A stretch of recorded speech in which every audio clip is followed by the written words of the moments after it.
1절부터 13절 말씀입니다. 레위기 2장 1절로 13절 말씀인데요, 한 절씩 번갈아 가면서 교독하겠습니다. 누구든지 소재의 예물을 여호와께 드리려거든 고운 가루로 예물을 삼아 그 위에 기름을 붓고 또 그 위에 유황을 놓아 아론의 자손 제사장들에게 가져갈 것이요, 제사장은 그 고운 가루 한 움큼과 기름과 그 모든 유향을 가져다가 기념물로 제단 위에서 불사를 지니 이는 화제라, 여호와께 향기로운 냄새니라. 그 소제물에 남은 것은 아론과 그의 자손에게 돌리지니 이는 여호와의 화제물 중에 지극히 거룩한 것이니라.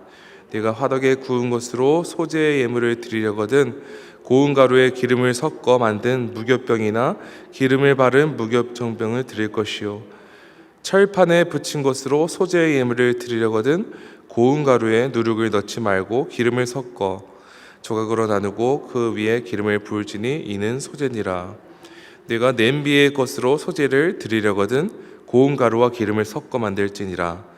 너는 이것들로 만든 소재물을 여호와께로 가져다가 제사장에게 줄 것이요, 제사장은 그것을 제단으로 가져가서 그 소재물 중에서 기념할 것을 가져다가 제단 위에서 불사를 지니 이는 화제라, 여호와께 향기로운 냄새니라. 소재물에 남은 것은 아론과 그의 아들들에게 돌리지니 이는 여호와의 화제물 중에 지극히 거룩한 것이니라. 너희가 여호와께 드리는 모든 소재물에는 누룩을 넣지 말지니 너희가 누룩이나 꿀을 여호와께 화제로 드려 사르지 못할지니라. 처음 익은 것으로는 그것을 여호와께 드릴지나 향기로운 냄새를 위하여는 제단에 올리지 말지며. 함께 읽겠습니다. 내 모든 소재물에 소금을 치라. 내 하나님의 언약에 소금을 내 소재에 빼지 못할지니 내 모든 예물에 소금을 드릴지니라. 아멘. 아멘 말씀입니다. 오늘 함께 묵상할 레위기 2장은 소재에 관한 말씀입니다. 소재라는 히브리 원어 단어는 선물, 조공이라는 뜻을 가지고 있습니다. 이 단어는 당시 이방 민족들 사이에서도 낮은 사람이 높은 사람에게 혹은 통치자에게 바치는 조공을 뜻할 때 사용되었던 단어입니다. 한마디로 백성들이 자신을 보호해주는 왕에게 곡식을 바치는 것과 마찬가지로 소재는 이스라엘을 애굽으로부터 구원하시고 이스라엘을 보호하시고 인도하시는 하나님께 감사하며 드리는 제사입니다. 한마디로 이스라엘 백성들은 소재를 통해서 신실하신 하나님과 언약을 맺은 백성으로서 하나님께 마땅히 드려야 할 제사를, 그 감사의 제사를 드렸던 것입니다. 여러분, 그렇다면 어제 저희가 함께 살펴본 번제와 소제는 어떻게 다르죠? 먼저 가축을 제단 위에 불살라 모두 올려드리는 번제와는 달리 소제는 곡물을 하나님께 바치는 제사입니다. 또한 번제는 피가 있는 제사이나 소제는 피가 없는 제사입니다. 그리고 번제의 경우에는 제물 전체를 다 태워서 하나님께 올려드리나 소제는 일부분만 추하여 태우고 나머지는 아론과 그 아들들, 즉 제사장에게 목이 되었습니다. 오늘 본문은 소제를 드리는 구체적인 절차에 대해 기록하고 있습니다. 먼저 소제의 기본 재료는 곡식의 고운 가루와 기름이었습니다. 그래서 1절부터 3절은 고운 가루로 드리는 소제에 대해 기록하고 있죠. 누구든지 하나님께 소제를 올려드리려면 고운 가루 위에 기름을 붓고 또 그 위에 유향을 놓아 제사장에게로 가져올 것이라 기록하였으며, 제사장은 그것을 제단 위에 불살라 하나님께 드렸으며, 그리고 소제물에 남은 것은 제사장 목이 되었다고 기록되었습니다. 그리고 4절부터 10절까지는 화덕에 구운 것으로 소제를 드리는 절차에 대해 기록하고 있습니다. 그런데 소제를 익히기 위해서 화덕에 굽거나 아니면 철판에 굽거나 혹은 냄비에 익혀 요리하여 할 것을 그 구체적인 명령을 하고 계십니다. 여러분, 그런데 여기서 주목할 점은 이 고운 가루로 드리는 소제를 기름과 그리고 값비싼 유황과 같이 드렸던 것과 달리 소재를 익혀서 드릴 경우에 사용된 도구들은 당시 일반 가정에서 곡식을 요리하기 위해 사용된 도구라는 것입니다.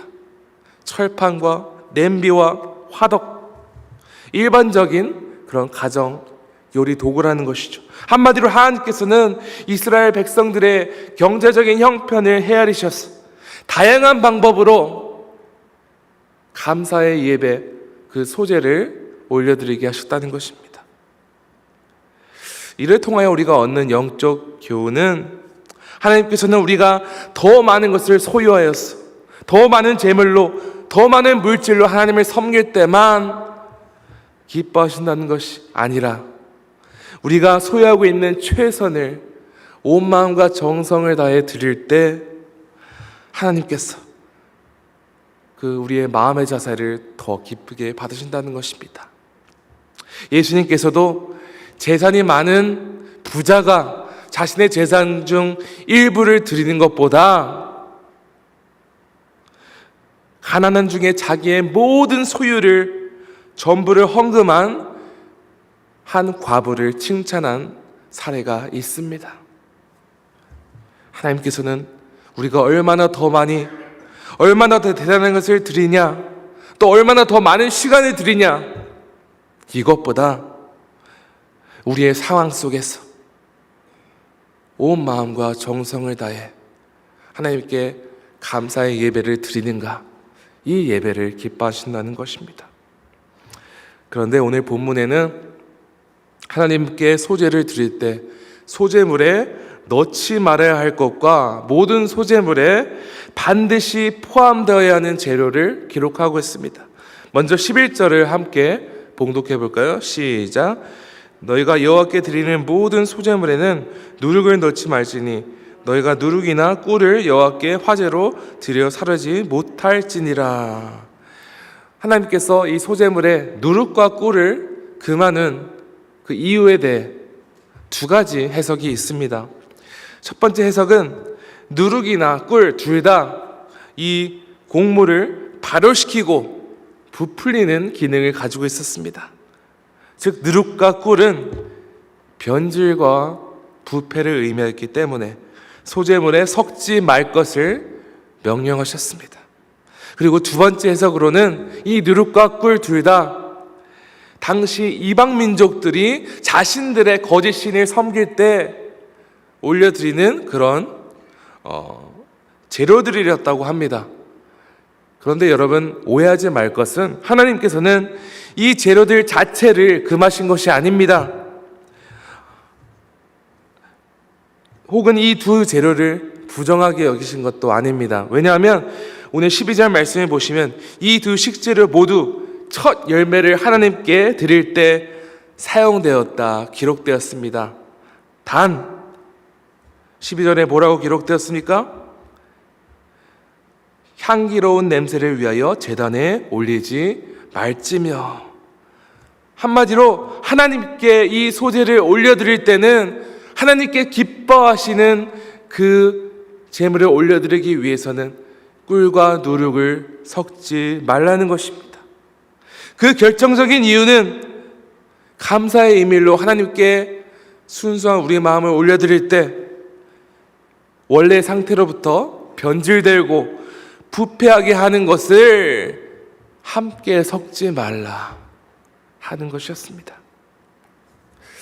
이를 통하여 하나님께서는 이스라엘 백성들을 향하여 하나님께서 변함없이 그들에게 신실하셨던 것처럼 그들도 하나님을 섬기고 사랑하는 일에 있어서 변함없이 하나님을 사랑하는 것이었습니다. 이 세상을 본받고 이 세상을 따라가며 부패되고 변질되고 하나님을 향한 첫사랑을 잃어버리는 것이 아니라 그 순수한 마음을 지키고 성실하게 하나님을 섬기라는 뜻에서 이와 같은 명령을 하셨던 것입니다. 그리고 이와 같은 메시지를 더욱 강조하기 위해서 소제물에 반드시 포함해야 하는 재료 한 가지를 말씀하십니다. 13절입니다. 내 모든 소재물에 소금을 치라. 내 하나님의 언약의 소금을 내 소재에 빼지 못할지니 내 모든 예물에 소금을 드릴지니라. 여러분, 누룩과 꿀은 음식을 부풀리고 변질시키고 부패하게 하는 반면 소금은 그 무엇보다 부패와 변질을 방지하는 식재료였습니다. 한마디로 음식의 원래 모습 그대로 보존되게 하는 재료였죠. 이 13절에 보시면 내 하나님의 언약의 소금이라고 했습니다. 그리고 민수기 18장 19절에도 이런 말씀이 있습니다. 이스라엘 자손이 여호와께 거제로 드리는 모든 성물은 내가 영구한 몫의 음식으로 너와 내 자녀에게 주노니 이는 여호와 앞에 너와 내 후손에게 영원한 소금 언약이니라. 하나님께서는 이스라엘과 언약을 맺으실 때 그 언약은 절대 변하지 않을 것을 강조하기 위해서 소금 언약이다 말하신 것입니다. 우리를 향한 하나님의 사랑과 은혜는 변치 않으십니다. 영원하십니다. 그리고 절대 변하지 않는 하나님의 사랑과 은혜를 입은 그리스도인들은 변하지 않는 신앙을 가져야 됩니다. 때와 상황에 따라 또 이 세상의 유행과 이 세상의 흐름에 따라 변하고 변질되고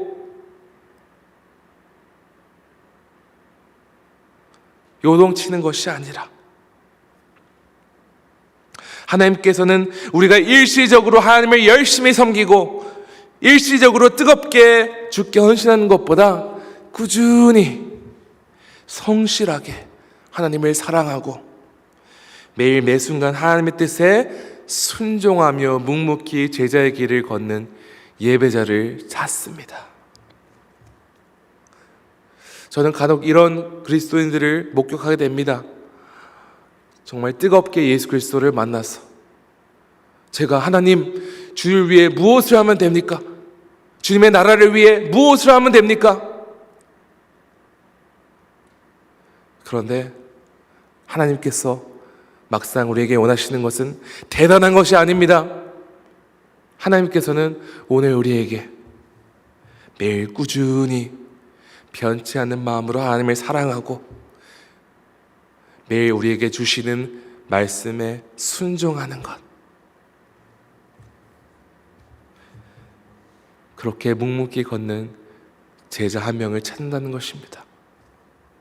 사도 바울은 주의 제자가 마땅히 드려야 할 예배에 대하여 이렇게 기록하고 있죠. 아주 유명한 말씀이죠. 로마서 12장 1절과 2절을 제가 읽어보겠습니다. 그러므로 형제들아, 내가 하나님의 모든 자비하심으로 너희를 권하노니 너희 몸을 하나님이 기뻐하시는 거룩한 산 제물로 드리라. 이는 너희가 드릴 영적 예배니라. 너희는 이 세대를 본받지 말고 오직 마음을 새롭게 함으로 변화를 받아 하나님의 선하시고 기뻐하시고 온전하신 뜻이 무엇인지 분별하도록 하라. 사도 바울은 우리 몸을 하나님이 기뻐하시는 거룩한 산제물, 즉 매 순간 살아있는 예배, 삶의 예배를 드릴 것을 권고하고 있으며 동시에 이 세대가 추구하는 바와 같이 본받고 변질되지 않을 것을 말하며 또한 우리 안에 내주하시는 성령 하나님의 역사로 말미암아 매일 새롭게 변화할 것을 말씀하고 있습니다. 여러분, 그러므로 우리는 어떻게 해서든 어떤 형태로든 이 세상을 따라가고 추구하려는 우리의 옛 모습을 버려야 합니다. 이 세상을 추구하려는 그 옛 욕망을 버려야 합니다.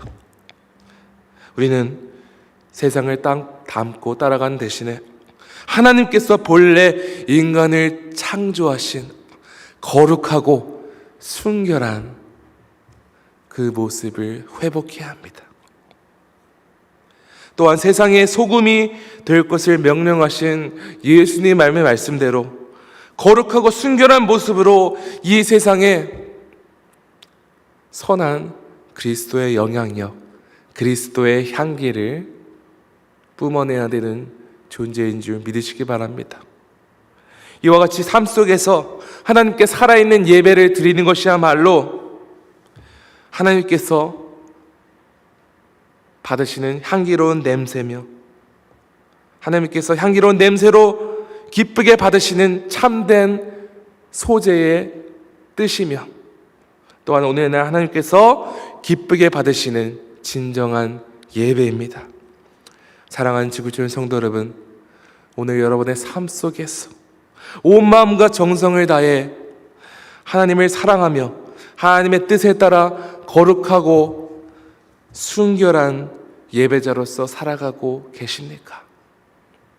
오늘도 하나님이 참으로 기뻐하시는 그리스도의 향기가 되시는 지구촌 가족 되시기를 간절히 축원합니다. 시간 함께 기도하시겠습니다.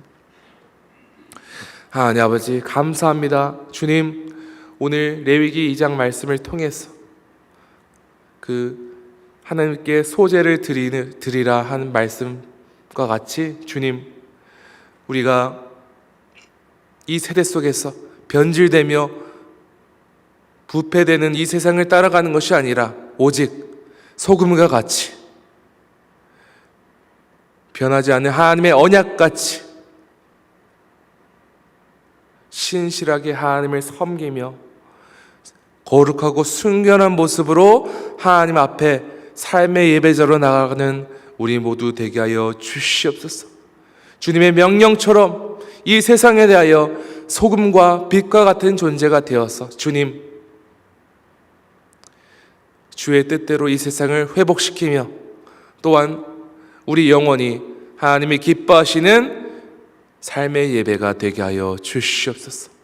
주님, 감사합니다. 이 모든 말씀을 우리 구주 예수 그리스도 이름으로 기도합니다. 아멘. 하늘에 계신 우리 아버지여, 이름이 거룩히 여김을 받으시오며 나라가 임하시오며 뜻이 하늘에서 이루어진 것 같이 땅에서도 이루어지이다. 오늘 우리에게 일용할 양식을 주시옵고 우리가 우리에게 죄 지은 자를 사하여 준 것 같이 우리 죄를 사하여 주시옵고 우리를 시험에 들게 하지 마시옵고 다만 악에서 구하시옵소서. 나라와 권세와 영광이 아버지께 영원히 있사옵나이다. 아멘. 계속 기도하시겠습니다.